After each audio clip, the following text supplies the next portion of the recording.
Boa noite, estamos ao vivo em todo o Brasil e hoje, como entrevistadores, temos a Ilona Szabo de Carvalho, diretora do Instituto Igarapé, a Laura Capriglione, que é repórter da Folha de São Paulo, a Mara Menezes, presidente do Conselho da Federação de Amor Exigente, o Bruno Paes Manso, repórter do jornal Estado de São Paulo, e o Denis Burgerman, que é diretor de redação da revista Super Interessante e autor do livro Fim da Guerra sobre as políticas antidrogas.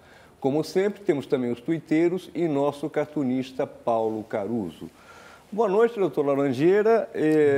Eu gostaria que o senhor, de início, nos dissesse o tamanho do problema das drogas, principalmente do crack, em São Paulo, e o que é a sua ação, o que será a sua ação para recuperar ou tentar lidar com os usuários, os viciados no crack. Eu vi hoje na Folha de São Paulo, o senhor escreveu um artigo dizendo que o nome programa, a Bolsa do Crack é um nome horroroso, está errado.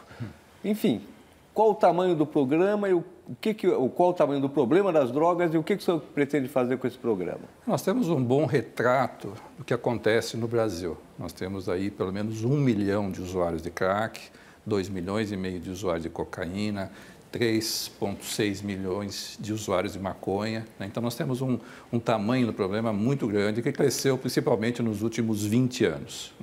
O que já está acontecendo em São Paulo, por iniciativa do governador Alckmin, era nós criarmos um programa de recuperação do Estado de São Paulo que tem basicamente 4 eixos. Primeiro, o eixo de prevenção, de você fornecer ao município recursos para fazer a prevenção, alocar realmente que as comunidades possam investir na prevenção com recursos do governo do Estado.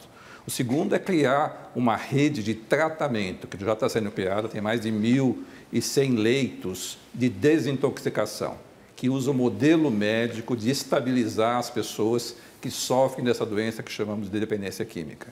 Junto com a rede assistencial de CAPS, que já existe aí no estado de São Paulo, que é financiado pelo Ministério da Saúde, você vai poder criar essa rede de tratamento, que usa o modelo médico. A pessoa para de usar drogas, ela se desintoxica, você avalia se ela tem, além da dependência química, um outro problema mental. O modelo médico é bom de estabilizar a pessoa. O que esse programa Recomeço, e esse cartão Recomeço que o governo do Estado criou, é você fornecer, depois da estabilização, uma rede assistencial que a gente chama de recuperação. São 2 conceitos distintos. Uma coisa é o modelo médico, que visa a estabilização e dar todo o setor, usar o setor saúde para estabilizar a pessoa e todos os problemas médicos que a pessoa tem. Depois que ela estabilizar, é um longo caminho da recuperação. E nisso, nós ainda não temos financiamentos. Então, o secretário Rodrigo Garcia criou um modelo muito interessante de agilizar a gestão para ajudar aquelas famílias que, depois que a pessoa estabilizou, a família não tem condições de ficar com essa pessoa e ela vai precisar de um longo caminho de recuperação. Então, esse financiamento visa você financiar por pelo menos 6 meses ou até 6 meses, quer seja uma comunidade terapêutica, quer seja uma moradia assistida, ou uma república de recuperação, ou uma casa transitória.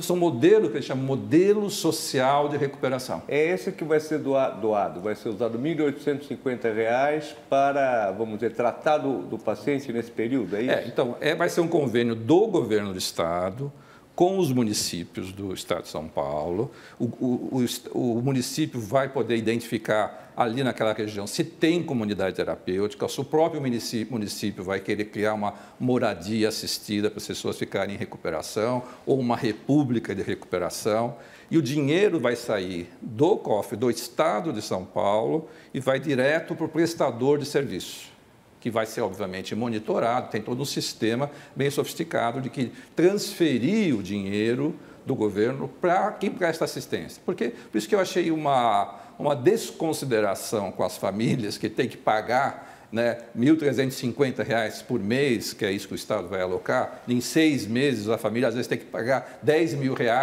na recuperação do seu filho, por exemplo. Então, o Estado...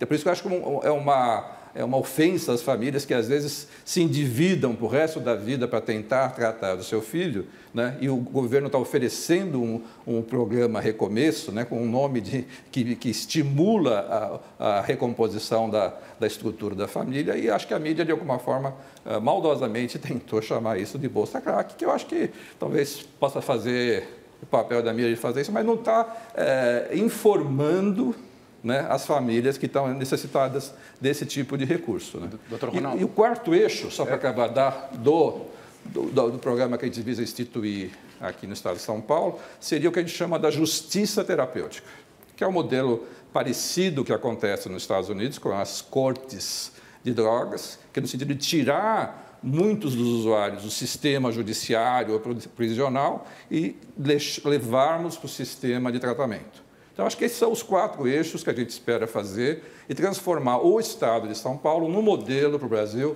no sentido de ir da prevenção à recuperação e tirar muitas dessas pessoas do sistema prisional ou judiciário. Esse trabalho com o sistema judiciário seria a internação compulsória. Isso que eu ia perguntar para o senhor.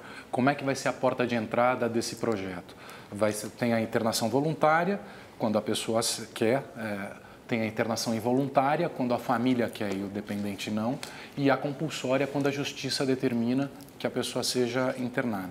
Como é que vai ser a porta de entrada desse programa e se o fato da justiça ter um papel importante aí nesse eixo, se a internação compulsória vai ter um peso importante no programa do governo? Talvez eu queria só explicar. A justiça terapêutica, a gente não conhece muito aqui no Brasil. Você tem praticamente no Estado de São Paulo o único local, que é aqui no Fórum de Santana, que é uma parceria dos juízes, do Ministério Público e de um serviço de saúde, que é da Vila Maria, da Universidade Federal de São Paulo, que visa, ao invés de oferecer à pessoa uma suspensão do processo judiciário, porque ela praticou pequenos roubos ou pequenos tráficos, e oferecer para ela ir para tratamento enquanto o processo dela estiver suspenso. É isso que acontece nos Estados Unidos, e essa é uma coisa nova, nós vamos precisar elaborar. Tem aqui em São Paulo e São José dos Campos está começando esse tipo de justiça terapêutica. Né? É compulsória, nos Estados Unidos chama compulsória. Também, aqui a gente chama isso de compulsória. Não, aí é todo um sistema voluntário. Né? É um sistema absolutamente voluntário. A pessoa pode continuar correndo o seu processo na justiça independente disso. No sistema da justiça terapêutica é oferecido para ela essa alternativa. Nos Estados Unidos, por exemplo, tem mais de 2.500 cortes de drogas que oferecem esse tipo muito mais elaborado do que nós estamos fazendo aqui no Estado de São Paulo. Só para você ter uma ideia, metade das pessoas que vão para tratamento nos Estados Unidos vem por esse sistema intermediário entre a justiça e a saúde, que é tirar do sistema prisional e levar para o sistema de saúde. Então, é um sistema muito interessante que a gente vai tentar desenvolver aqui no Estado de São Paulo. Mas, para talvez voltar para a sua pergunta, eu acho assim, o que a gente tenta nesse modelo é tudo virar o mais voluntário possível. Né? A criação do modelo social de recuperação, ele tem que ser um modelo voluntário. A involuntariedade das internações involuntárias ela só pode acontecer no modelo médico, no sistema de tratamento propriamente dito. O sistema de recuperação é voluntário, é moradia assistida, é uma casa aberta. A pessoa, durante o dia, ela vai trabalhar, ela vai estudar, ela vai reconstruir a sua vida. Então, tem que ser absolutamente voluntário. Se ela estiver usando, estiver desorganizada, estiver com problemas psiquiátricos, ela tem que voltar para o sistema de tratamento e aí ver se for a necessidade de se fazer uma internação voluntária ou involuntária. Mas, diga-se de passagem, quando o governador Alckmin instituiu no Estado de São Paulo o sistema de involuntariedade no Cratódio, aqui no centro da cidade de São Paulo, 98% das internações oriundas desse programa se tornaram voluntárias. Então, a internação involuntária, ela é sempre a exceção. Muito embora, quando você vê nos países desenvolvidos, por exemplo, na Suécia, 30% das internações psiquiátricas são involuntárias. Todos os países desenvolvidos, todos, têm um sistema coercitivo em psiquiatria. Na Inglaterra, por exemplo, que eu tenho uma experiência boa, hoje em dia a maioria das internações psiquiátricas tem algum sistema coercitivo. O que varia de país para país é como essa coerção ela é feita. Lógico que tem que ser sempre feita com todo o respeito dos direitos humanos e tudo mais. Na Inglaterra é assim, né? Eu tive a oportunidade de acompanhar por muitos anos isso. Se alguém vai precisar ser internado, ele vai passar por uma comissão de pessoas independentes, é todo um sistema que garanta o direito individual daquela pessoa, né? Então, aqui no Brasil, a gente já tem esse sistema. A internação não começou hoje o sistema involuntário, né? Isso já existe há anos e anos. Quem tem dinheiro faz a internação involuntária no Brasil, porque a lei de 2001 permite isso. Então, eu já faço isso há muitos anos. Você tem 48 horas para comunicar ao Ministério Público, você tem uma série de garantias do direito individual. E diga-se de passagem que 90% das internações involuntárias, depois de 1 a 2 semanas, elas se tornam voluntárias, né? Então, infelizmente, a gente ficou gastando muito tempo com essa involuntariedade aqui no debate, que eu acho não tão interessante. Nós estamos falando dos casos mais extremos, né? E nos casos mais extremos, o SUS tem um princípio que eu acho muito bonito. Assim, cada um deveria receber assistência de acordo com a sua necessidade. Se eu tiver um infarto, eu tenho que ir para uma UTI, né? É lógico que se alguém está muito desorganizado, psicótico, em risco para si mesmo, ele tem que receber, não adianta você querer levar para um tratamento ambulatorial, marcar uma consulta daqui a 2, 3 semanas, que ele não vai. Se for, vai dar, né, as pessoas podem morrer, né? Por exemplo, o pai da Amy Winehouse, que morreu por overdose, eu tenho certeza que o pai dela teria feito uma internação involuntária dela, né? E todas as pessoas... E não pode esquecer que os casos mais graves têm uma mortalidade alta. Eu já mostrei isso, uma série de pesquisas, que 1/3 dos usuários de crack morre ao longo dos 12 anos. Quer dizer, nós pegamos os primeiros 130 usuários de crack internados na cidade de São Paulo e estamos acompanhando ele há 20 anos e mostramos que mais de 1/3 deles morreram. E você fica falando de estatística, né? Mas eu, como sou psiquiatra e fico na linha de frente, né? Eu não vejo só a estatística, eu vejo as pessoas morrerem, né? Eu vejo as famílias sendo destruídas, né? Esse tipo de atitude ou de experiência profissional me faz eu ter uma visão muito mais trágica, talvez, da dependência química do que outras pessoas, porque já estou há muitos anos nesse tipo de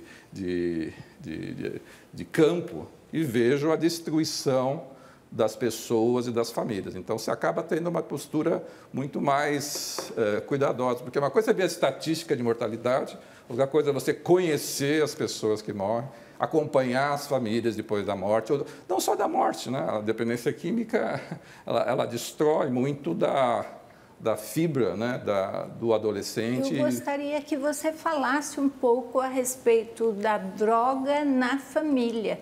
Quer dizer, existe uma preocupação muito grande com o dependente e, às vezes, esquecendo o que todo mundo é prejudicado na família.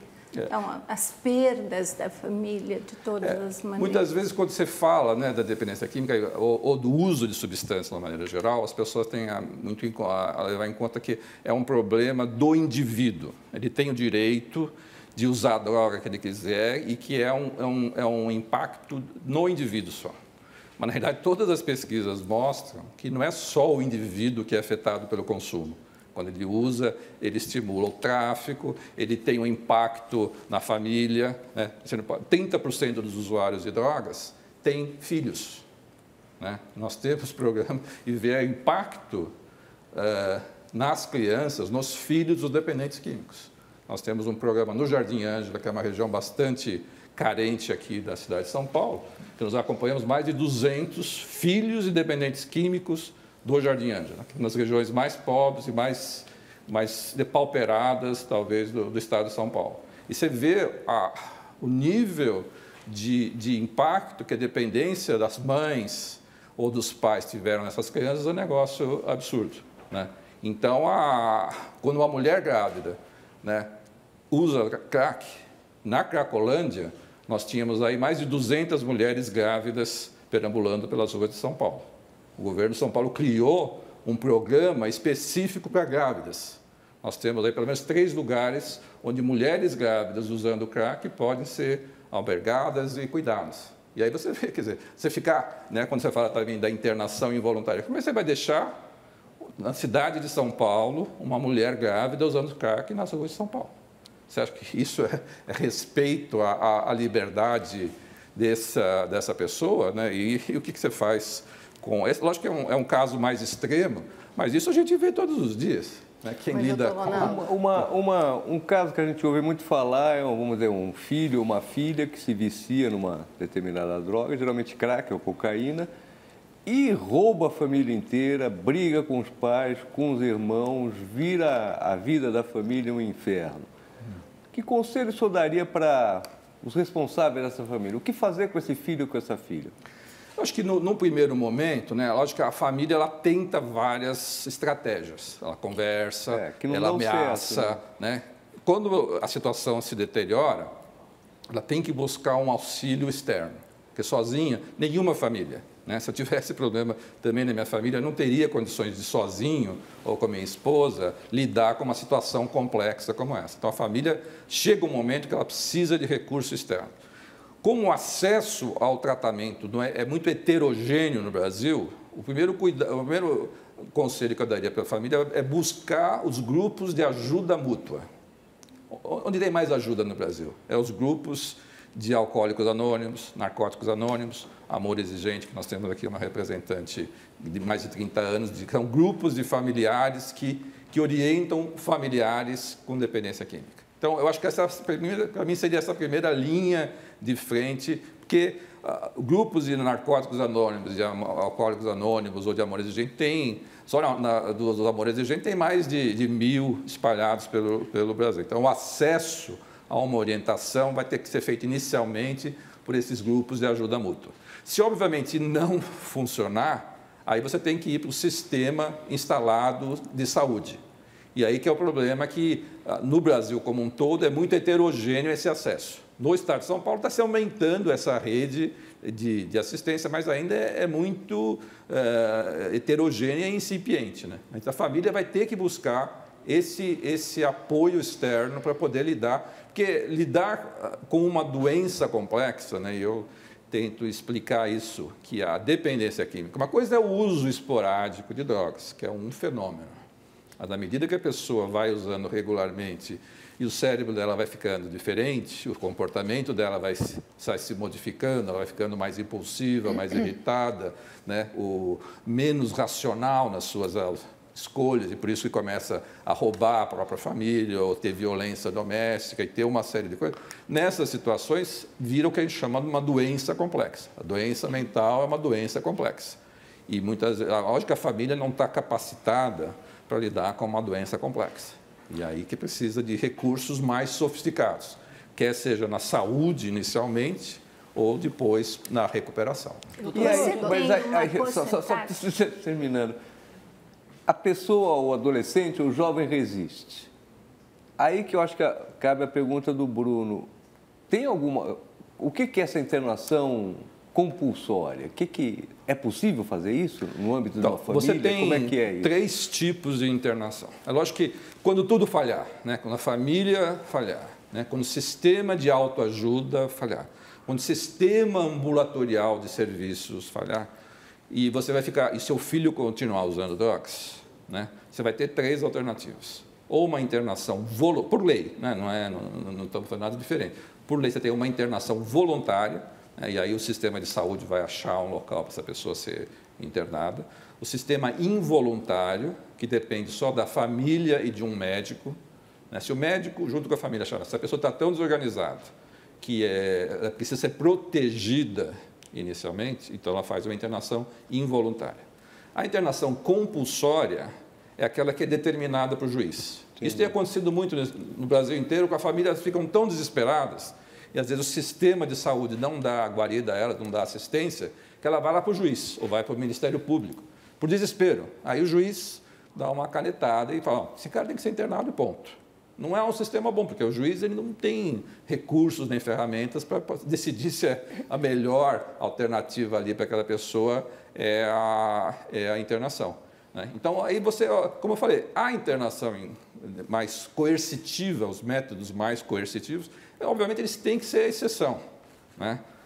E ele normalmente é por um período até a pessoa estabilizar, e aí você segue um fluxo de tratamento comum, né? Doutor, ali no CRATOD, que é a estrutura que o governo do estado criou para atender as famílias e tal, a gente via muitas famílias, muitos familiares desesperados e que ficavam mais desesperados ainda quando era informado a eles que a duração média da internação seria por volta de 1 mês. E muitas famílias já tinham seus parentes dependentes químicos que tinham passado por experiências de internação de 1 mês e que não tinha surtido efeito nenhum. Então, eles pediam internações longas, de 6 meses, de anos até, mas que tirassem aqueles meninos daquela situação.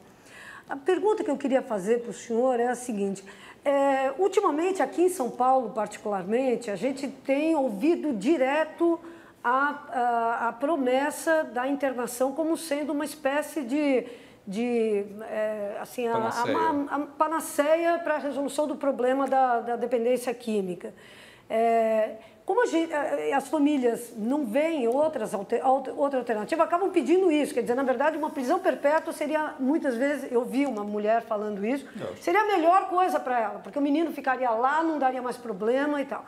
Pergunta que eu queria fazer para o senhor é a seguinte: qual é, efetivamente, a eficiência, a eficácia da internação para conseguir, em termos da casuística internacional, e aqui, qual é a eficácia da internação para o tratamento da dependência química, de cocaína em particular? E 2, será que não está faltando a gente falar mais, vocês que estão à frente, liderando isso, não está faltando falar mais das possibilidades que outras alternativas terapêuticas geram de tratamento e de tratamentos eficazes também? Eu acho que o ponto principal aí é que nós precisamos criar um sistema de tratamento eficaz. Hoje em dia, você tem muitas informações sobre tratamento baseado em evidência. A dependência química, os Estados Unidos podem produzir grandes relatórios e sabe o que funciona. Porque mesmo o tratamento ambulatorial não é uma caixa preta, você tem estratégias que funcionam mais, né? Que tipo de medicação você possa usar, que tipo de terapia cognitiva você possa estar usando, terapias motivacionais. Hoje em dia você tem um rol de técnicas que possam ser muito bem usadas no sistema ambulatorial. Mas o que acontece no Brasil, que infelizmente eu acho que como você tem esse vácuo de sistema de tratamento e aumentou muito o consumo nesses 20 anos, obviamente as famílias que estão lá com o problema, elas ficam desesperadas. Uma coisa é a gente sentar aqui e falar sobre as famílias, outra coisa é a família que convive ano após ano com um filho desorganizado. Então, eu tenho grande respeito. Eu falo assim que, apesar dos anos que eu vou tendo de experiência, eu não deixo me emocionar quando atendo a família e vejo o desespero. São anos, né? Então, eu acho que a melhor solução é você criar um sistema eficiente. É isso que a gente está tentando fazer no Estado de São Paulo. Você criar a internação de 1 mês ou 2 meses, a gente sabe que não resolve todas as pessoas. Por isso que a gente está criando essa rede de recuperação. A gente faz uma distinção. Uma coisa é tratamento que visa, como eu falei, a estabilização. A pessoa estabiliza. Outra coisa é a recuperação. E aí a recuperação pode ser feita junto com o CAPS, né, que é o tratamento ambulatorial, junto com um modelo social de recuperação. É isso que as evidências mostram que realmente funciona, mas não funciona para todos os pacientes, porque eu falei, é uma doença complexa. A gente achar que todo mundo vai se beneficiar, não é verdade. A doença é grave, né? Então, a nossa responsabilidade é criar uma rede profissional, e acho que também esse é um gargalo que existe no sistema brasileiro como um todo, que a qualidade do sistema, dos serviços públicos, né? Já criou-se não sei quantos CAPs no Brasil, mas a qualidade assistencial é muito baixa. Você vê, se perguntar para o Ministério da Saúde qual é o programa de tratamento para a dependência do crack no Brasil, não tem. Cada serviço faz o que quer. Tem gente que faz serviço bom, tem gente que não faz serviço muito ruim. Ronaldo. Então, você tem que... eu acredito muito que em saúde, o que vale a pena é qualidade. E é isso que eu espero contribuir aqui no estado de São Paulo para melhorar não só o acesso ao tratamento propriamente dito, ao sistema de recuperação que a gente está criando esse financiamento, mas que tenha qualidade.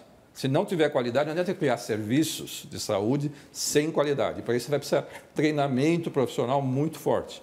E tem que trabalhar não só com o sistema formal de tratamento, né, que somos nós, psiquiatras, psicólogos e tudo mais, mas com o sistema informal de tratamento, que são os grupos de ajuda mútua.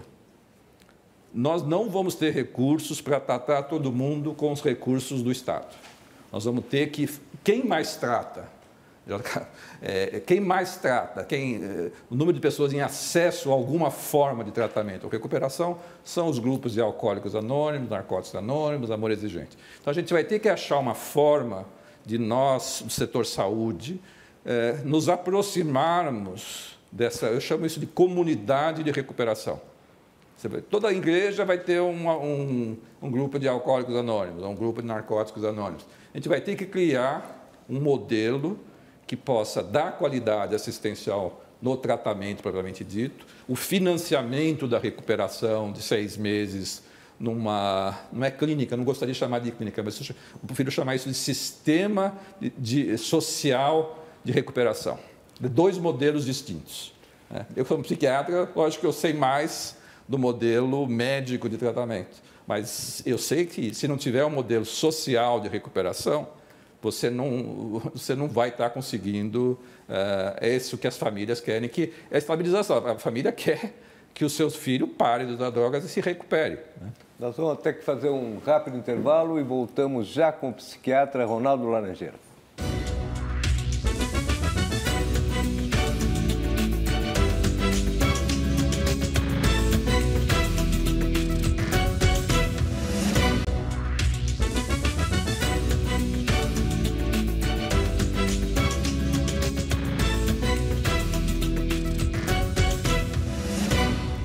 Voltamos ao vivo com o psiquiatra especialista em dependência química, Ronaldo Laranjeira. Doutor Laranjeira, uma das faces mais evidentes do problema das drogas é a Cracolândia, no centro de São Paulo. São algumas milhares de pessoas que vivem ali na rua, nas piores condições, tráfico e consumo aberto. Tem solução? Como começar a trabalhar? O que fazer? Não, tem que ter solução, né? Eu acredito que mesmo os casos extremos, né, tem que ter solução, né? Quer dizer, nos Estados Unidos, na década de 90, existiam lá o que eles chamavam as casas do crack, né? Que eram o equivalente nosso da Cracolândia, mas principalmente mesmo em Washington, em várias cidades grandes dos Estados Unidos, tinha essas casas do crack. Então foi feito toda uma série, várias linhas de ações para acabar com essas casas do crack e elas acabaram desaparecendo com o passar dos anos, né? Que envolveu tratamento, envolveu o sistema judiciário, você desbaratar a rede de tráfico que estava muito relacionada a essas casas do crack. Então, você vê que os casos extremos têm soluções. Na Cracolândia, ela é uma chaga no coração da nossa cidade, com certeza, e as intervenções que foram feitas, elas, infelizmente, não foram suficientes até hoje, né? Então, eu acredito numa solução, que você tem que ter uma solução urbanística, você tem que modificar aquela área, você tem que ter uma solução do tráfico, de entender, de ter inteligência de dissolver a rede do tráfico, né? E você oferecer assistência. A assistência já está sendo oferecida lá na Cracolândia. Tem pessoas que lá tentando convencer as pessoas a ter tratamento, mas ainda de uma forma muito ineficiente, se a gente considerar que o problema permanece, né? Então, esse eu acho que talvez seja o nosso maior desafio de oferecer uma solução mais... Uma das alternativas foi, uma hora aí, mandar polícia lá, blitz, batida, aí espalhou pelo centro da cidade inteira, Santa Cecília, veio até aqui em cima. Isso adianta de algum jeito? Lógico que o resultado prático que não adiantou. Na época, obviamente, dissolveu o problema, mas o que talvez não tenha havido foi uma continuidade, né? E aí virou complicado, né? A gente tem que pensar numa solução mais sistêmica ali daquela situação, né? Você vai ter que ter uma parceria com a prefeitura, com várias áreas do governo, isso que ainda acho que a gente não conseguiu, né? A criação dessa rede assistencial no estado de São Paulo é uma parte da solução da Cracolândia, mas ali talvez seja o núcleo mais duro, né, de usuários, são usuários mais graves, né, que já perderam contato com as suas famílias, né, e tem a rede de tráfico lá, né, quer dizer, é uma experiência meio perversa no sentido assim, é quase uma experiência de legalização de drogas na prática, porque fica lá e a polícia de alguma forma fica lá protegendo aquela situação e não tem uma intervenção muito clara. Eu acho que a gente não tem um modelo claro de atacar a Cracolândia, de atacar no sentido assim, de resolver esse problema. Eu acho que está se fazendo muita coisa, mas o problema continua bastante sólido ali, né? Ilona, por favor, mano. Doutor Ronaldo, acho que todos nós concordamos que a gente precisa, de fato, criar um sistema de tratamento no Brasil, né? O que eu gostaria de perguntar é que, enfim, eu estudo e tenho conhecido muitas experiências de muitos países. E, recentemente, agora, sexta-feira passada, saiu um relatório da Organização dos Estados Americanos, né, que reitera uma série de estudos e comissões que diz que, na verdade, o modelo da criminalização, que eu acredito que o que o senhor está me descrevendo aqui, ele continua baseado no modelo da criminalização, ele é um modelo que está sendo, de fato... Que sentido você acha que eu a justiça terapêutica é um modelo criminalizador. Criminalizador? Sim, Você está sim. tirando a pessoa do sistema criminal e levando para o tratamento, você acha que é criminalizar? Não, justiça terapêutica não tira a pessoa do sistema criminal. Ele dá uma opção, mas, na verdade, é um modelo criminal ainda. As cortes de droga, inclusive, nos Estados Unidos, tem uma avaliação que elas dão penas mais altas do que o próprio sistema de justiça criminal hoje. Então, quando eu olho os modelos, eu acho que a gente está no momento de discutir modelo, né? O senhor mencionou Estados Unidos e Suécia. O Reino Unido, enfim, eu até quero discutir um pouco isso, porque eu conheço também, o Reino Unido é um país que trabalha com redução de danos. Mas por que... Trabalhava, né? Trabalha. Enfim, semana passada eu conversei com o ex-secretário de Drogas, no discurso mudou, porque é um governo mais conservador, mas na prática não mudou nada para financiamento. A cobertura de redução de danos, substituição é nacional. A questão é por que o senhor privilegia um modelo dos Estados Unidos e da Suécia? O próprio Estados Unidos está deixando esse modelo, né? Os estados estão fazendo uma revolução de baixo para cima, em detrimento de modelos, por exemplo, como os modelos europeus que a gente conhece, Portugal, Suíça, Holanda, Espanha, que privilegiam a questão da redução de danos. Quer dizer, são tratamentos todos sistêmicos, porque, de fato, o senhor mencionou prevenção, é muito importante, né? Mas a gente sabe que, quer dizer, existe soluções que não são soluções tão caras como botar essa questão tanto da justiça terapêutica, tanto das internações no meio do caminho, né? Queria entender quais são os benefícios, de fato, de modelos únicos, as únicas democracias que continuam com esse modelo baseado na criminalização do usuário são os Estados Unidos e Suécia, porque as outras desenvolvidas estão deixando.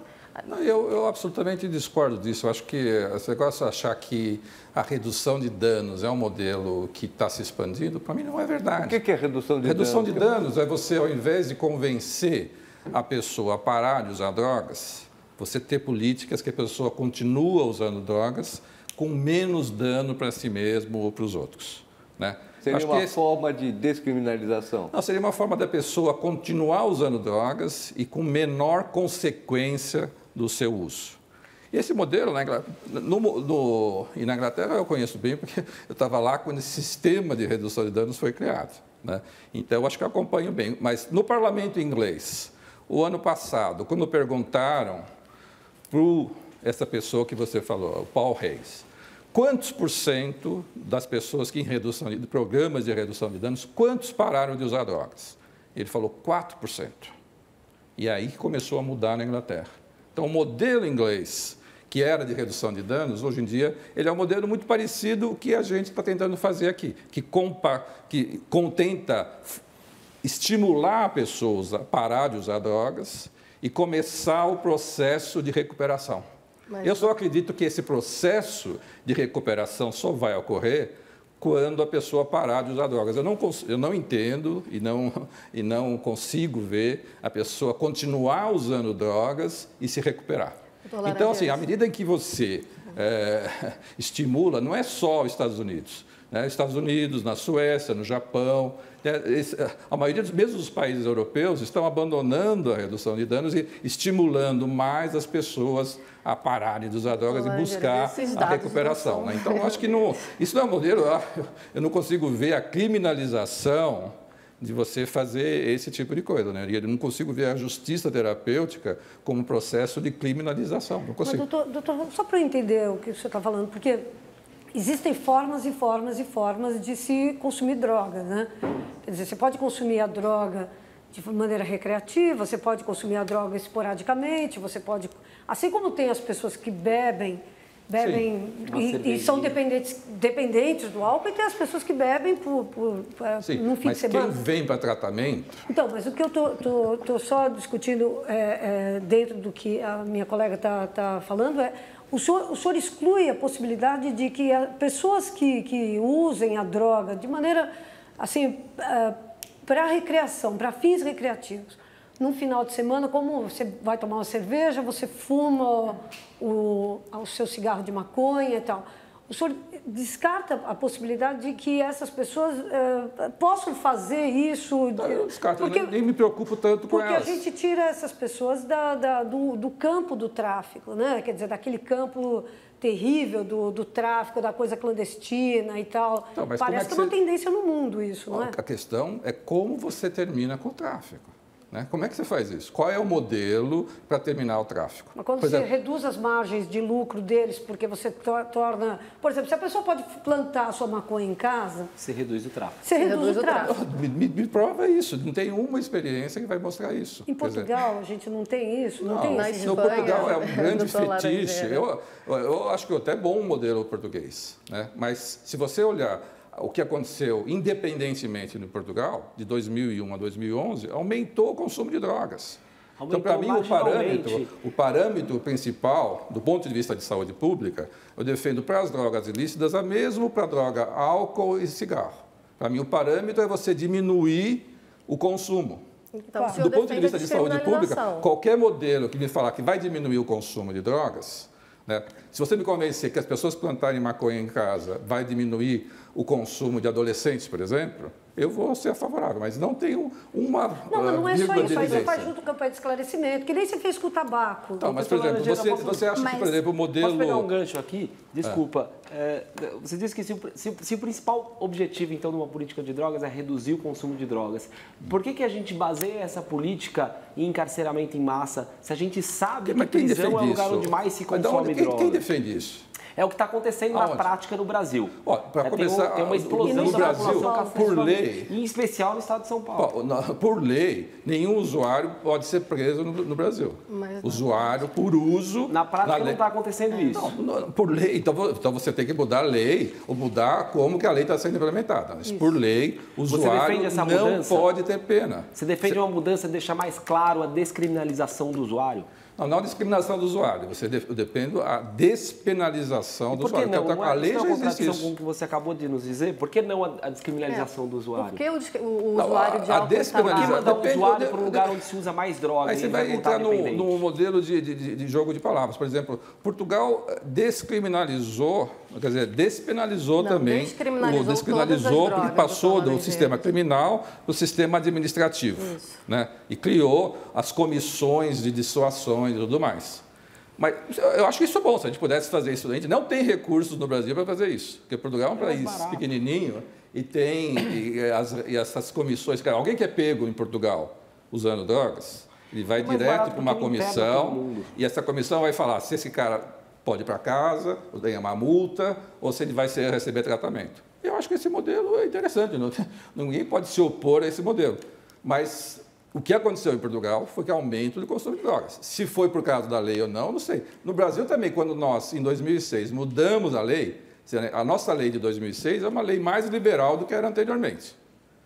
Coincidência ou não, nosso consumo só tem aumentado.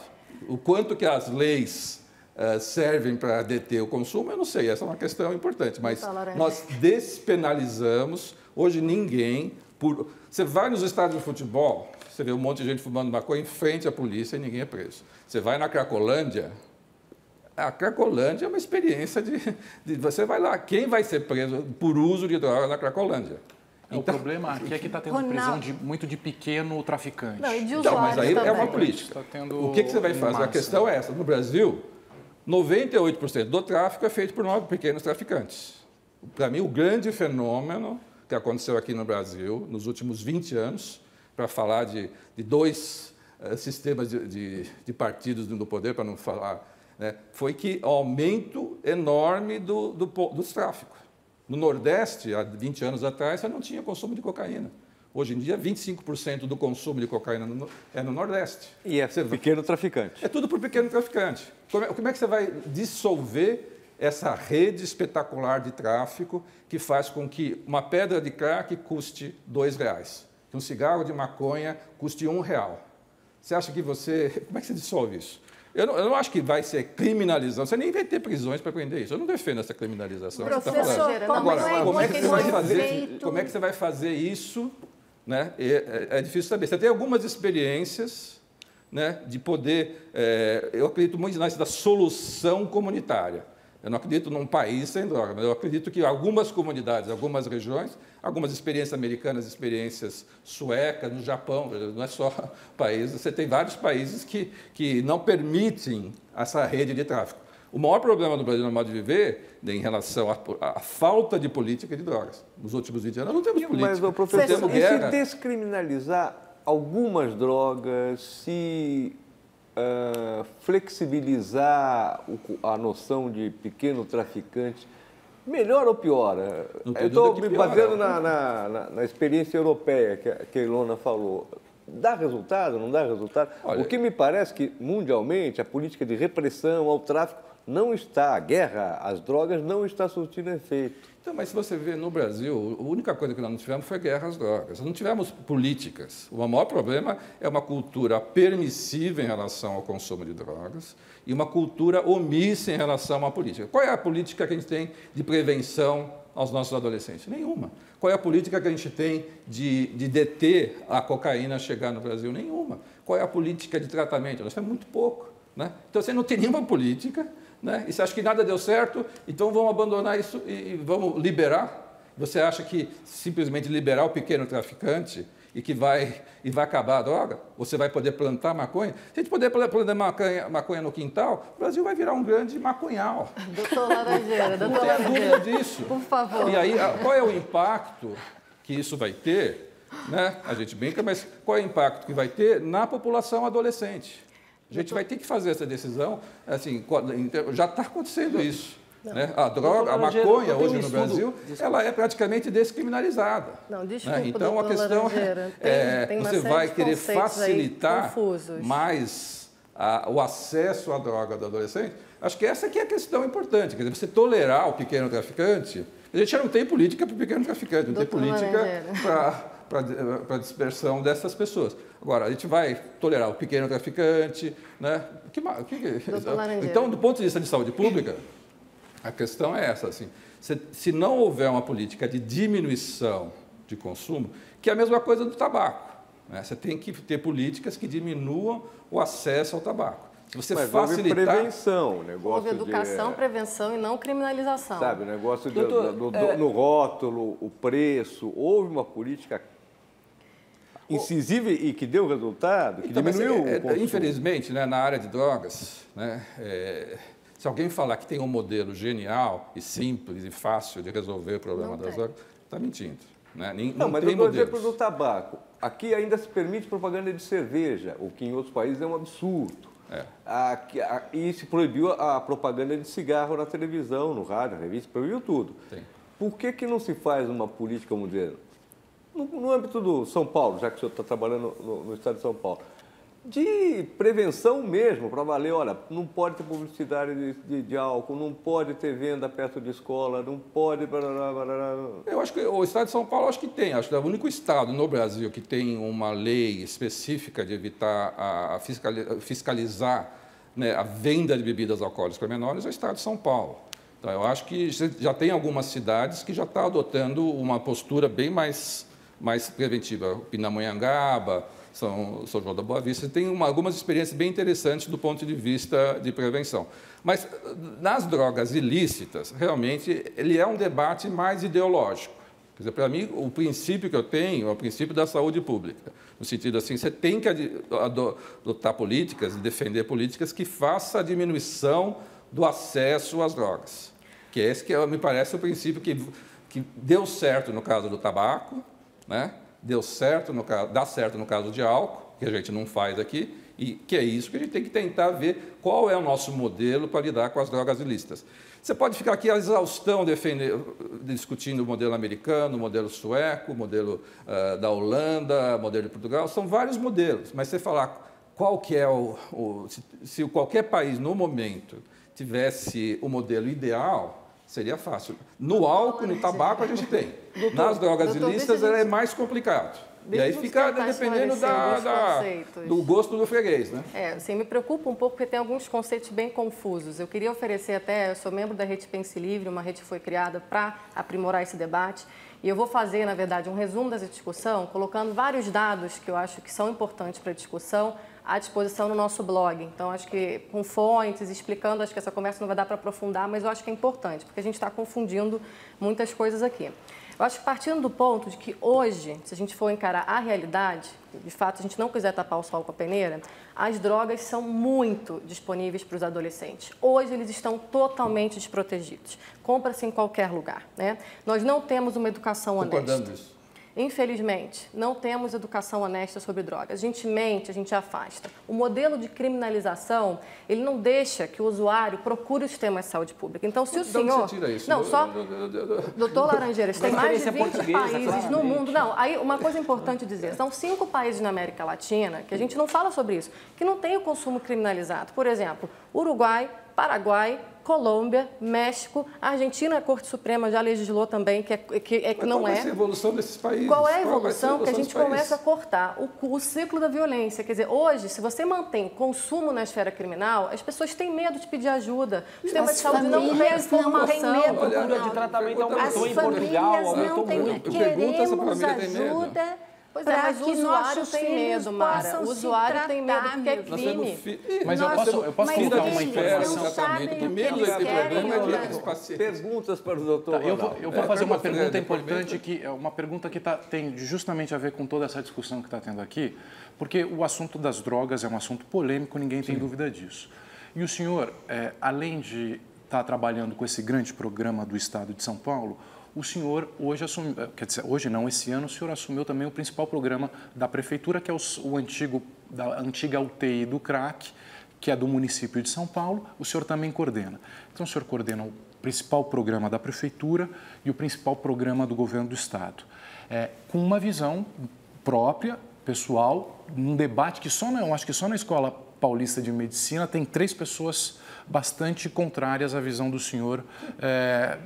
Ainda bem que a academia é intenso. Mas não é muito poder para uma pessoa só, para uma visão só, prefeitura do PT e governo do PSDB. O senhor está coordenando os 2 programas. Não é muito poder para um... Não tem também um possível conflito de interesse com sua atuação numa clínica privada? Por que teria? Olha, não vemos isso. Eu posso defender, eu defendo uma linha de pensamento baseada em evidência. Quer dizer, eu sou professor universitário, né, tenho lá uma equipe grande que produz, e nós somos financiados pelo governo federal. Nós somos o Instituto Nacional de Políticas de Álcool e Drogas, financiado pelo CNPq. Né? Temos financiamento da FAPESP, né? Temos financiamento da Prefeitura. Nessa área, eu acho que a Prefeitura, o governo do Estado, está apoiando aquelas ideias, não está apoiando a minha pessoa, né? Está apoiando as ideias que eu tenho levado e tenho debatido por muitos anos. Tenho debatido em artigo científico, que é submetido aos meus pares científicos, tenho mais de 200 artigos publicados. Quer dizer, tem o lado acadêmico, tem o chapéu acadêmico e tem o chapéu assistencial. Né? Quer dizer, e se a Prefeitura, o Estado, acha que eu possa contribuir, eu não vejo conflito de interesse. Quer dizer, eu para falar a verdade, a maior parte desse serviço eu não ganho pessoalmente nada. Né? Eu já trabalhei no Jardim Ângela como voluntário. Quer dizer, nos grupos de auto e mutuajuda como voluntário. Eu digo mais para diversificar a visão diante dessa complexidade, desse debate que a gente está vendo aqui. Obviamente não sou só eu ou a minha equipe que tem tantos serviços assim, vários outros serviços vão ter. A Santa Casa tem, a USP tem, né, a Unicamp tem. Eu acho que, eu quisera eu ter tanto poder assim. Eu acho que tem alguns serviços que a gente, no caso da Prefeitura, foi um sistema absolutamente republicano. Eles divulgaram um edital, né, a SPDM, que eu faço parte, que é o braço assistencial da Escola Paulista de Medicina, foi lá, submeteu o edital, competimos com outros serviços e ganhamos na parte técnica. A mesma coisa acontece no Estado, né? Acho que isso me sinto bastante tranquilo. Peraí, Laura, vamos ter que fazer mais um rápido intervalo e já voltamos para falar sobre drogas com o Dr. Ronaldo Laranjeira.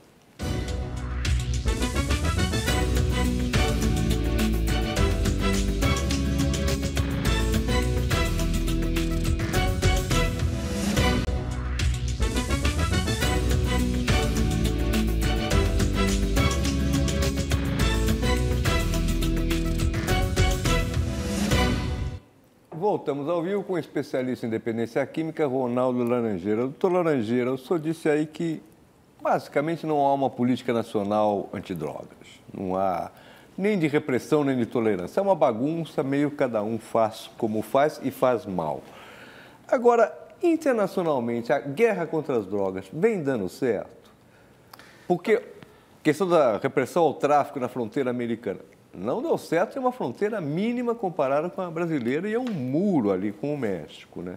Aumentou o consumo de cocaína e aumentou o de crack. Ele tem uma certa curva, mas a tendência é de crescimento do consumo de crack e cocaína nos Estados Unidos.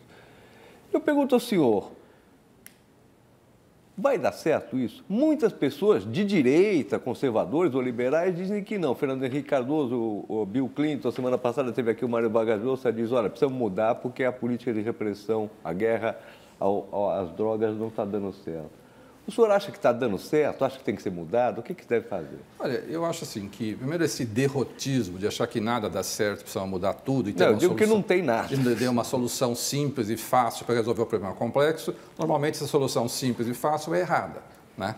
Então, eu acho assim que essa oposição entre criminalização e legalização, eu acho uma polarização absolutamente que não me atrai intelectualmente, porque o problema é mais complexo isso. Para mim, a alternativa é você ter políticas baseadas em evidência. O que funciona? Então, de todos esses países que a gente pode ficar discutindo aí, que o Portugal é melhor, Suécia é melhor ou outro país é melhor, a gente tem que tentar, no Brasil, construir o que funciona. Que acho que esse que é o desafio do Estado de São Paulo. No sentido assim de você ter os recursos e ter a competência técnica e poder buscar modelos. E eu não acredito tanto no modelo absolutamente nacional. O país é muito grande e eu prefiro ter um modelo de poder testar quais são as políticas que funcionam em algumas regiões, né? Eu prefiro políticas mais municipalizadas. Então, eu não acredito que o Brasil vai se livrar das drogas na minha vida pessoal, mas eu acredito em comunidades que vão poder fazer a diferença. Eu acredito mais que algumas cidades, por exemplo, no estado de São Paulo, poder implementar uma série de políticas, né? E eu acredito numa comunidade sem drogas, ou com muito poucas drogas. Que eu acho que é a tendência de você buscar soluções mais regionalizadas. Que é isso que eu espero que a gente venha fazer aqui em São Paulo com esse novo forma de responsabilizar o município. Coordenação com a repressão ao tráfico ou não? Você tem que buscar formas mais criativas de lidar com o tráfico. Um modelo que eu gosto, por exemplo, nos Estados Unidos tem um modelo que ele chama High Point. É uma experiência em que a cidade da Carolina do Norte, a polícia, junto com a comunidade, identificava os traficantes da região, da cidade, e fazia um dossiê sobre o traficante e falava, olha, e ele era chamado à polícia, falava, olha, nós temos aqui um dossiê sobre você, ou você para de traficar, ou nós vamos te prender. Então, não é necessariamente uma política de criminalização, nem mesmo do traficante nos Estados Unidos. Então, você tem que ter formas criativas, por isso que eu acredito muito que os municípios vão poder fazer uma diferença. No sentido, se você falar, no meu município, nós vamos fazer uma parceria da polícia com a comunidade, com o sistema judiciário, com os professores, e identificar os pontos de tráfico, fazer um certo constrangimento para o tráfico.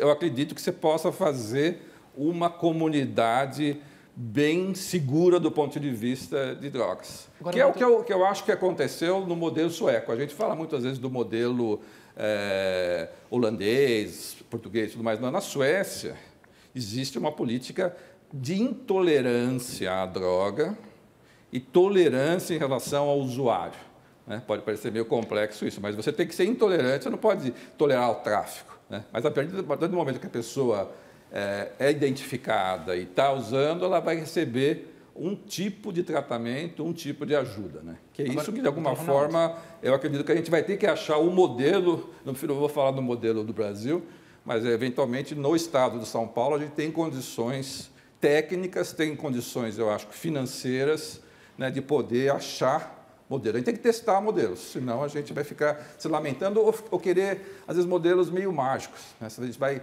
discriminar ou vai legalizar a droga, vai achar que vamos resolver num passe de mágica com a legalização e vamos estar convivendo com o pequeno traficante para o resto da vida. Eu não acredito nisso. Agora, doutor Ronaldo, o senhor não tem uma visão, às vezes, ouvindo o senhor falar, às vezes me dá a impressão que o senhor tem uma visão muito de médico.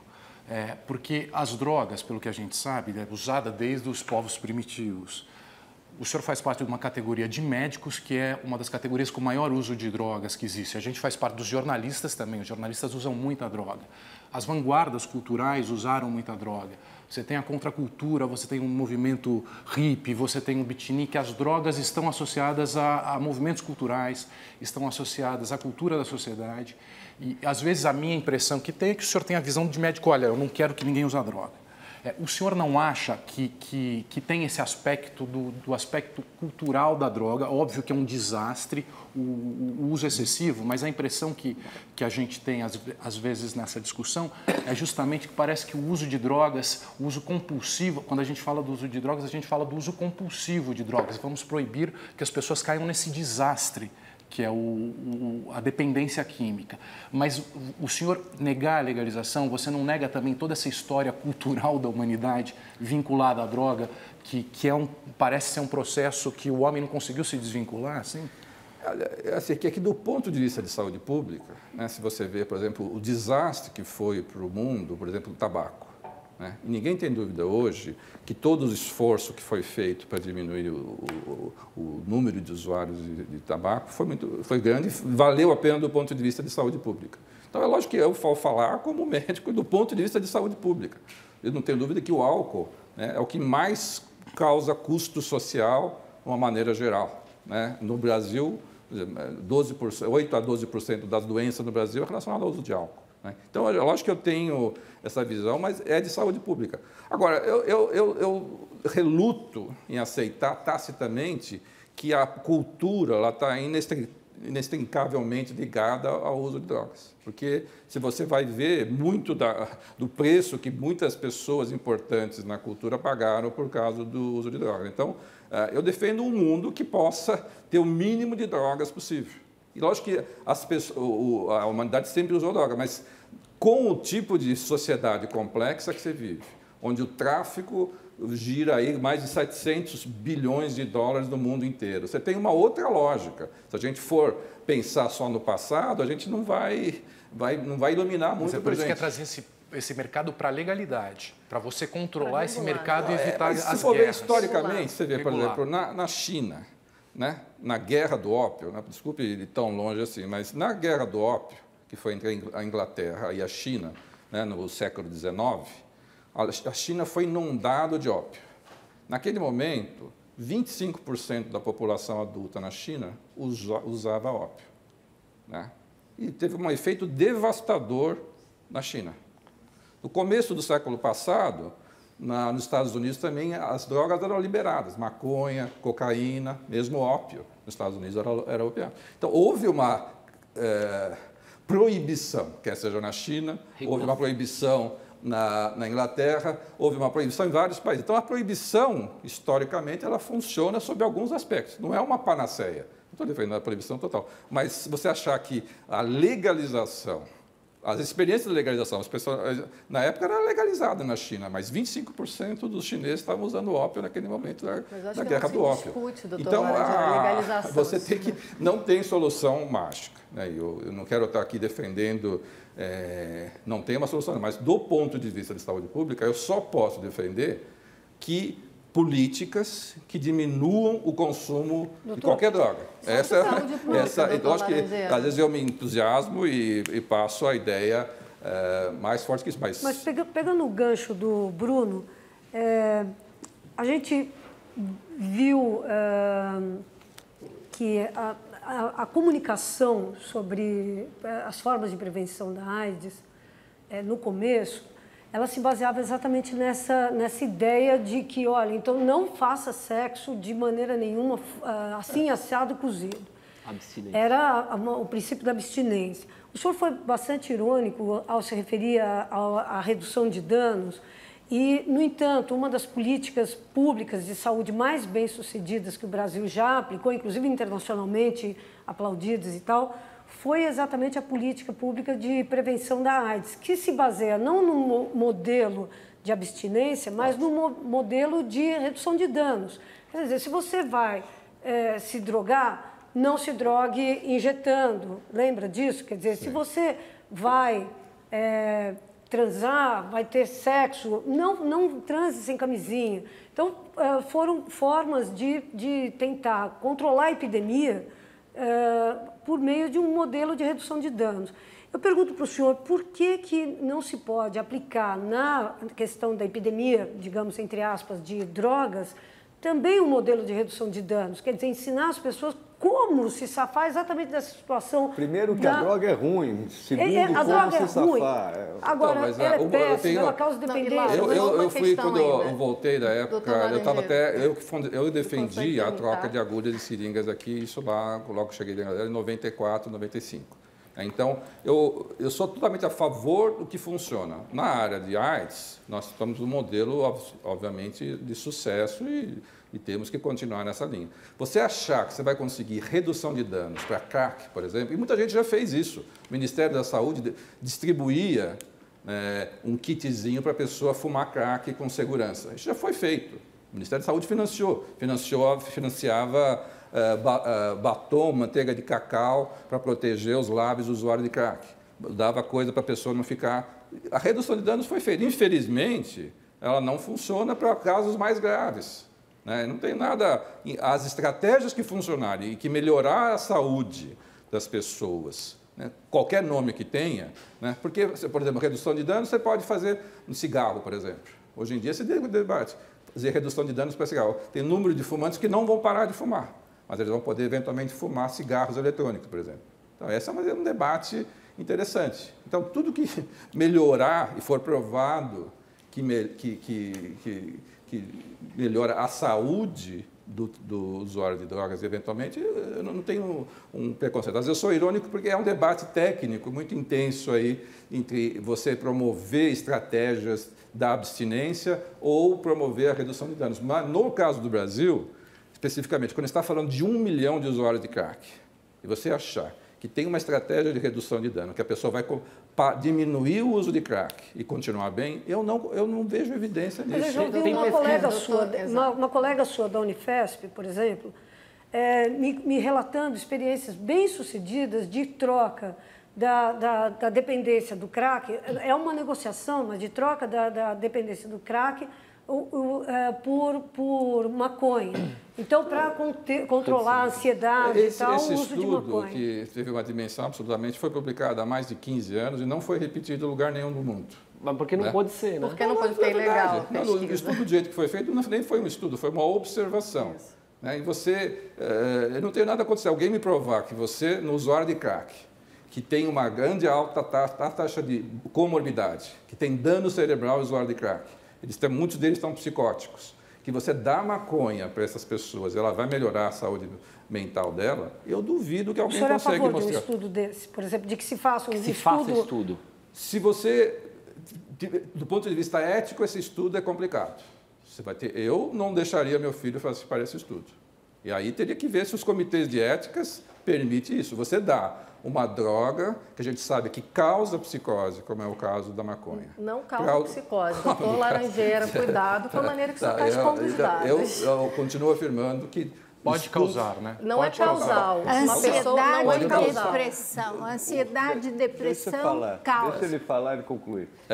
Bom, você dá uma droga que possa causar psicose, para uma pessoa que está usando crack há anos e que está com transtornos mentais, uma parte significativa dos usuários de crack tem transtornos mentais, e você dá uma droga que possa causar psicose, se fizesse parte do comitê de ética, não aprovaria isso. E duvido que qualquer outro país venha permitir isso. Bom, na Colômbia está começando isso agora, e no Canadá também, doutor Laranjeira. Várias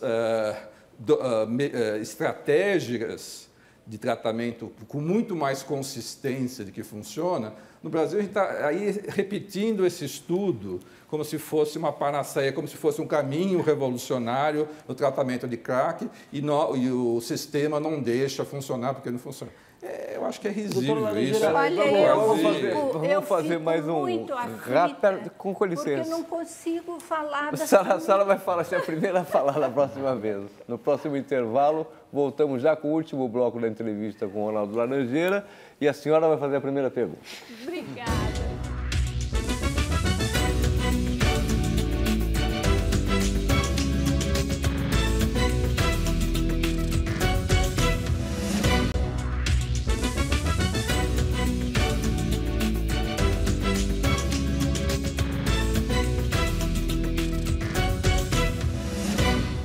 Voltamos ao vivo com o último bloco da entrevista com o psiquiatra Ronaldo Laranjeira e a Mara Menezes, da Fundação Amor Exigente, vai fazer uma pergunta.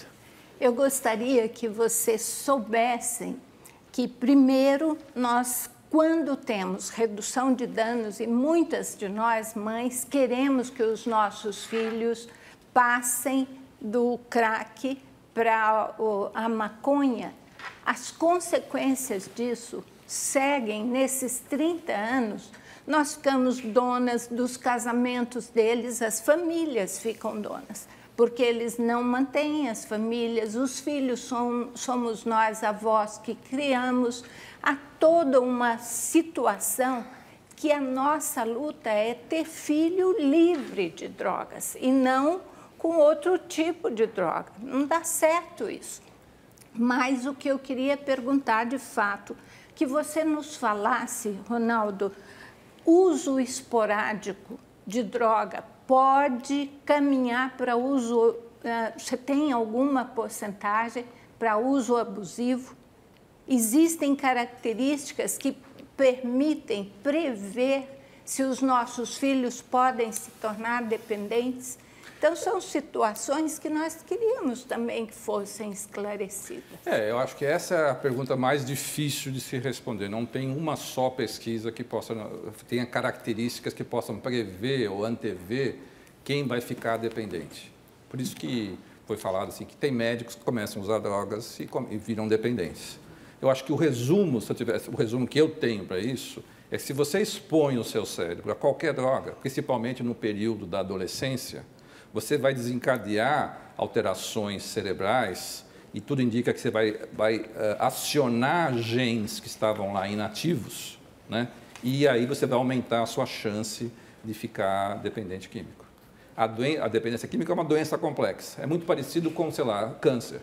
Você tem lá uns genes do câncer, mas se você tem um estilo de vida, ou se você tem uma alimentação inadequada, você pode acionar um gene e você desenvolver câncer. Então, o senhor defende que a exposição dos adolescentes ao álcool, ao tabaco, seja menor? Seja zero. Se você, do ponto de vista de saúde pública, o adolescente, você tem um estudo da Austrália de 38 anos, é o último grande estudo, né, que mostrou que depois de 38 anos, o resumo da ópera desse estudo usuário de maconha, mostrou que os que começaram a usar maconha na adolescência tiveram uma diminuição de 8 pontos no QI, no coeficiente de inteligência, houve uma alteração de memória, alterações cognitivas, foi pior na escola. Quer dizer, isso é um estudo enorme que mostrou o impacto do uso da maconha, principalmente na adolescência. E álcool tem algum estudo ou não? Tem muitos estudos que o consumo precoce de álcool vai aumentar o número de acidentes, vai aumentar a chance de ficar dependente do álcool e também a chance de ir para outras drogas, né? Então,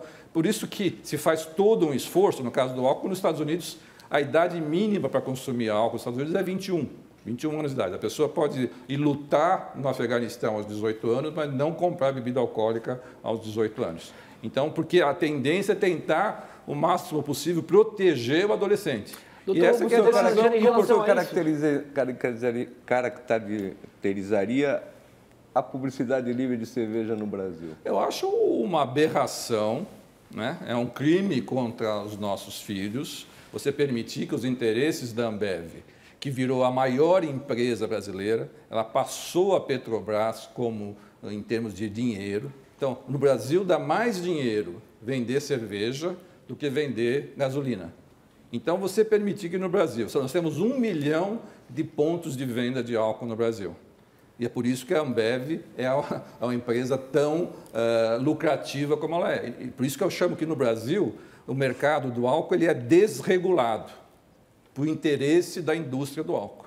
Então, eu acho que isso é uma aberração, nós somos uma aberração, sendo que é mais barato comprar cerveja para um adolescente do que comprar Coca-Cola, uma lata de Coca-Cola. Então, nós temos uma aberração total. Doutor Laranjeira, em relação a isso... o Estado de São Paulo, por isso que eu falo, eu defendo, né, o que o Estado de São Paulo está tentando fazer, de criar um sistema de fiscalização para a venda de bebidas alcoólicas menores, eu acho que talvez uma das políticas de prevenção mais importantes que a gente tem no Brasil, que é exatamente para tentar compensar a ganância da indústria do álcool aí, porque para mim nós estamos deseducando todos os dias, né, os nossos filhos permitindo que a criança, durante a tarde, veja propaganda de cerveja. Doutor, o nosso país foi vendido para a FIFA, nós mudamos a lei, do Brasil para que a FIFA pudesse vender cerveja nos estados. Então, eu acho que nós somos um país que, infelizmente, não somos dominados pela Petrobras, nós somos dominados pela Ambev. Acho super relevante isso, mas em relação a isso que você está falando, que é disponibilidade, a importância de disponibilidade, né? Se eu quiser comprar antibiótico agora, eu vou ter que ir a um médico, vou ter que ser maior de idade, vou precisar de uma receita médica, se for um remédio de tarja preta, a minha receita vai ser retida, tem uma dificuldade, tem uma baixa disponibilidade, né? De certa maneira, se eu for para a Califórnia comprar maconha, a disponibilidade é relativamente baixa também. Eu vou precisar de uma consulta médica. Além disso, tem uma série de mecanismos para garantir minha segurança, né? A maconha na Califórnia é rotulada. Eu sei que maconha tem mais THC e, portanto, é aquela para a qual o senhor aponta o risco de causar surtos psicóticos, ou qual tem mais CBD, que na verdade pode ser um bom tratamento contra a psicose. Agora, se eu quiser comprar uma droga ilegal aqui no Brasil, a disponibilidade é imensa, né? Talvez tenha mais pontos de venda do que os Ambev, né? Hoje em dia, se eu quiser comprar crack aqui no Brasil, em qualquer cidade brasileira, é só eu ir para o centro da cidade e perguntar para o primeiro mendigo na rua, eu vou achar. O que é liberação? Será que liberação não é isso que a gente tem hoje, onde nada é regulamentado, não tem regra nenhuma? Ou liberação é um sistema com regras, um sistema como o californiano, por exemplo, que define regras e que protege e que criança não tem acesso, menor de idade não tem acesso? Eu concordo que o sistema no Brasil ele é desregulado para o álcool e é desregulado para as drogas ilícitas. Não tem sistema, nós temos quem domina o tráfico. A única política que tem é do pequeno traficante. Então você tem que, de alguma forma, regular o mercado do álcool, né? E a gente sabe como fazer isso e não consegue fazer, e teria que achar formas criativas de regular o pequeno traficante no Brasil. Porque você fala dos Estados Unidos, mas, por exemplo, os estados, essa semana já começou a sair estudo sobre isso, os estados americanos que liberaram mais a maconha, por exemplo, o Colorado já está com taxa de uso de maconha que é o dobro da média americana. Então, já está tendo um impacto de você avaliar qual está sendo os Estados Unidos é um país interessante, né? Então, tem estados que estão permitindo a venda mais flexível de maconha. O que está acontecendo está o aumento do número de usuários de maconha nesses estados americanos. Eu acho que os Estados Unidos vai chegar um momento se eles vão querer optar por essa maior flexibilidade do acesso à maconha e se vão querer pagar o preço de maior número de adolescentes estar consumindo maconha e, portanto, ficarem sofrendo com esse tipo de coisa. Eu não conheço esse dado, porque... Então, mas eu não terminei, deixa eu perguntar, por favor. Enfim, não conheço porque o modelo de regulação não está nem implementado, eles estão começando a discutir, então acho difícil isso ter acontecido. De qualquer maneira, são 18 estados com a cannabis medicinal e 2 estados com a... Não estou duvidando, estou dizendo que a gente está em contato com as pessoas de lá e esse modelo ainda não está implementado, então acho difícil ele ter dado qualquer resultado. Acabou de fazer um referendo em novembro, ele não regulamentou ainda. Mas eu tenho duas questões. Uma é a saúde pública e uma questão é a política pública sobre drogas, né? Eu acho que o conceito do senhor de saúde pública está levando em consideração somente o dano causado pela droga em si. Que a gente sabe é grande, mas que ele tem sido infinitamente menor do que o dano causado pela política atual. Quantos mil homicídios a gente tem no Brasil e na América Latina? Essa é a discordância, né? De você achar que o problema é a política e eu achar que o problema é a droga. Eu só quero terminar minha pergunta, aí o senhor fala. Então, assim, tem uma questão que a gente sabe que a gente tem que reduzir o dano do consumo e o dano da política. O que a gente tem visto na região, o que gerou esse relatório da OEA, o que tem gerado as mudanças mundo afora, e que aí a minha preocupação com os modelos que a gente está importando, porque eles são desatualizados, eles não são os atualizados, isso eu posso lhe garantir. Então, que modelo? Porque, não, os modelos que o senhor mencionou, Estados Unidos e Suécia, eles são modelos que não são mais os modelos... Aqui? Não, o senhor está mencionando que o seu programa... Vamos fazer qualquer pergunta. Então, mas é que eu estou tentando fazer a pergunta. Então, se o senhor leva em conta na questão da saúde pública, de fato, as causas externas, digamos aí, as mortes por conta da política de drogas, também as doenças evitáveis, como HIV, hepatite, que a gente não, na verdade, não vence por conta dessa falta de perspectiva de redução de danos.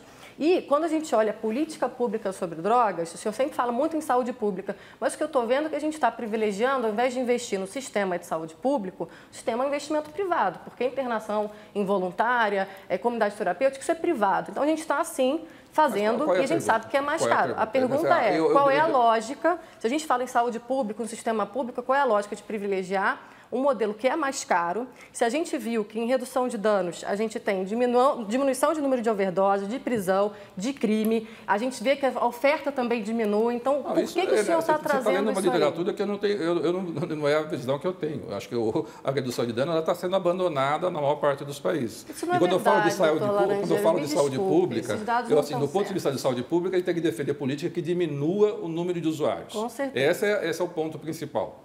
E eu discordo de falar que nós estamos aqui privatizando assistência no Estado de São Paulo.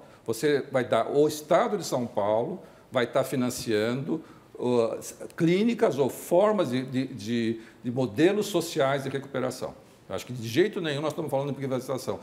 Privatiza quando, atualmente, a maioria das famílias aqui são as que pagam do bolso delas e se empobrece quando você tem um filho dependente químico. É não mostrar o mínimo de sensibilidade com as famílias de poder que o Estado de São Paulo agora está podendo financiar essas famílias e gastar 10 mil reais por 6 meses de internação. Então, eu não vejo isso como uma privatização de nada. Eu estou achando isso que eu venho batalhando por isso há muitos e muitos anos, de você poder criar uma rede de proteção às famílias dos dependentes químicos. Então, você, num momento tão rico que a gente tem no São Paulo, e você falar que isso está privatizando... Posso fazer uma pergunta, doutor Ronaldo? Que recado o senhor daria para o presidente Fernando Henrique, que deve estar vendo agora, deve ser um assunto que ele gosta bastante, que recado o senhor daria para o presidente Fernando Henrique por estar levantando essa bandeira de legalização das drogas? Eu não gostaria de personalizar o debate, mas eu sou absolutamente contrário a você querer ter uma solução simples para um problema complexo. Eu acho que o Fernando Henrique talvez pudesse ter se juntado às comunidades acadêmicas, às comunidades de recuperação aqui no Brasil e buscar uma política mais municipalizada daquilo que ele está tentando fazer no Estado de São Paulo. Então, eu acho que a solução que eu vejo, por todo esse debate internacional, é de você ter políticas baseadas em evidência. Então, nesse sentido, todo esse sistema de pessoas que são altamente financiadas. Por exemplo, George Soros investe 250 milhões para financiar a ideia de legalização. Então, existe todo um sistema internacional financiado para promover ideias da legalização. Então, eu acho que essas pessoas são altamente financiadas, o que eu não sou. Então, eu acho que a gente tem que ver quais são os interesses que estão... O George Soros, ele financia, não só o George Soros, vários financistas internacionais financiam a legalização. Isso é aberto, eu não estou fazendo acusação a ninguém, mas esse é um fato. Né? Assim só como sobre o presidente Fernando Henrique Cardoso, que eu tenho o privilégio, enfim, de trabalhar com ele na Comissão Global. É só dizer que a pesquisa é muito mais ampla. Na verdade, as recomendações da Comissão Global são muito mais amplas e a gente não fala em legalização, tem uma questão de regulação de cannabis para experimentar. A única coisa que eu achei contraditório no que o senhor está falando é que se eu falo em experimentação municipal, é tudo que eu quero, é experimentação municipal, mas com vários modelos. Por que não a gente experimentar aqui os modelos de Portugal, da Suíça, da Holanda, da Espanha? Por que não? Por que só o modelo que visa abstinência? Por que só o modelo que é mais caro, que custa mais e que as pessoas continuam sofrendo porque é baseado na criminalização? Não rompe. A gente está deixando nosso adolescente na mão da polícia e do traficante. Não é isso é que a gente verdade, quer? isso não é verdade, minha filha. Eu estou assistindo isso no dia a dia de 120 mil famílias. Eu também assisto isso, eu também assisto. E você está falando uma inverdade. Nós estamos assistindo isso todo dia. Eu me coloco à disposição para fornecer todos esses dados que está levando os nossos filhos na mão do traficante. Lugares para cuidar dos nossos adolescentes. Eu vou fazer uma pergunta pergunta bem simples. Simplíssima. Doutor, já que o senhor é contra descriminalizar, é contra experimentar terapias de redução de dano, queria só saber do senhor o seguinte: o senhor seria favorável a, pelo menos, permitir o uso de maconha em casos da pessoa que tem glaucoma, no caso do cara que está sofrendo múltipla, os efeitos da quimioterapia, onde parece que já comprovadamente a maconha é eficaz para reduzir essa sintomatologia? Olha, como médico, eu só posso ser a favor de todo tratamento que melhorar a vida das pessoas. Mas você falar que fumar maconha vai melhorar o glaucoma, isso, sinceramente, do ponto de vista médico, eu acho um absurdo. Tanto que a própria Associação Médica Americana não apoia isso. Componentes da maconha que possa ter um efeito terapêutico, como o canabidiol, isso é possível. Você transformar a fumaça da maconha em componentes médicos, medicamentos, isso a gente faz com ópio. Por exemplo, o ópio na China destruiu muita gente lá, mas do ópio você tira a morfina e a morfina é usada em medicina todos os dias. O álcool até hoje é usado em medicina. Isso não pode ser. Eu não sou contra a farmacologia, a minha formação é de farmacologista. Então, os medicamentos, eles vão ser úteis, né? Mas essa chamada maconha terapêutica foi usada muito como porta de entrada para mudar as políticas e flexibilizar as políticas de drogas. Nos Estados Unidos foi isso. Tanto que na Califórnia, quando você... quem recebe a maconha terapêutica lá na Califórnia são pessoas jovens e que alegam que estavam com dor nas costas. Nossa, isso claramente é isso. Então, isso é um grande blefe, no sentido... O próprio George Soros financiou essa ideia da maconha terapêutica como uma porta de entrada de mudança da política nos Estados Unidos. Infelizmente, então, do ponto de vista médico, Ronaldo, o nosso tempo acabou, eu tenho que encerrar, porque a rede é nacional. Eu agradeço a presença da Ilona Szabo de Carvalho, da Laura Capriglione, da Mara Menezes, do Bruno Paz Manso, do Denis Burgerman, dos tuiteiros e do Paulo Carulo. E agradeço especialmente ao senhor, doutor Laranjeira, pela entrevista de hoje, que o senhor consiga minorar os efeitos da epidemia do crack e das drogas em São Paulo. Boa sorte para o senhor. Fiquem agora com o Metrópolis e a cobertura completa da virada cultural em São Paulo. Boa noite, boa semana a todos e até a próxima segunda.